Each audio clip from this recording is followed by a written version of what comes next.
লাফালাফি বেশি করবা না। 12 কোটিতে গাছের গোড়া আসতে নানা দেবে, মামু বাড়ি দিল্লি গিয়ে পড়বা, বাংলার জমিনে জায়গা হবে না। আর যারা একবার ক্ষমতায় যায় ওরা মনে করে এই ক্ষমতা থেকে আমাদেরকে কেউ নামাইতে পারবে না।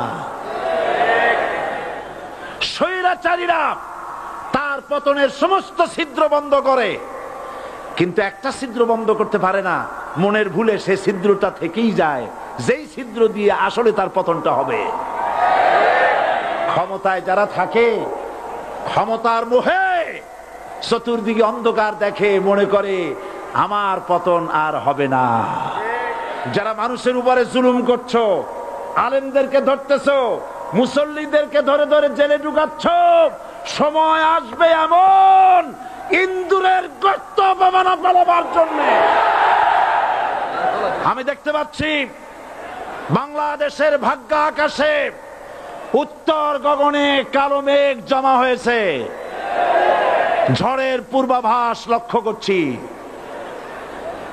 যদি মোকাবেলা করতে না পারেন সক্ষম ভাবে, এমন অন্ধকার গাঢ় কালো অমাবস্যার রাত আসতে পারে যার সুবে সাদে খাওয়া অসম্ভব।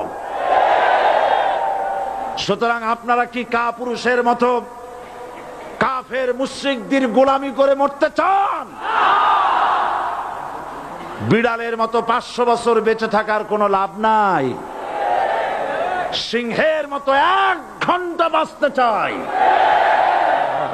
মানুষেরা মনে করে মুসলমান হওয়া খুব সহজ জিনিস। না, মুসলমান হওয়ার অর্থ হলো শাহাদাতের ঈদগাহে শামিল হয়ে যাওয়া।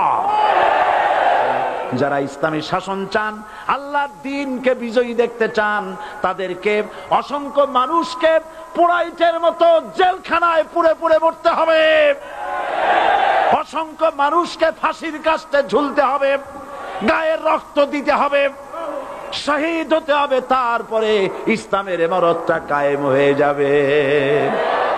আমাকে রাজাকার বলে জনগণ থেকে বিচ্ছিন্ন করবা, জনগণ থেকে আমারে বিচ্ছিন্ন করা যাবে না। কারণ এই জনগণ আমার জন্য আসে না, এই জনগণ আসে আল্লাহর কোরআনের জন্য। আমি বলি ধর্মের নামে আমরা রাজনীতি করি না, আমরা ধর্মীয় রাজনীতি করি। কথাটা বুঝে আসছে কিনা?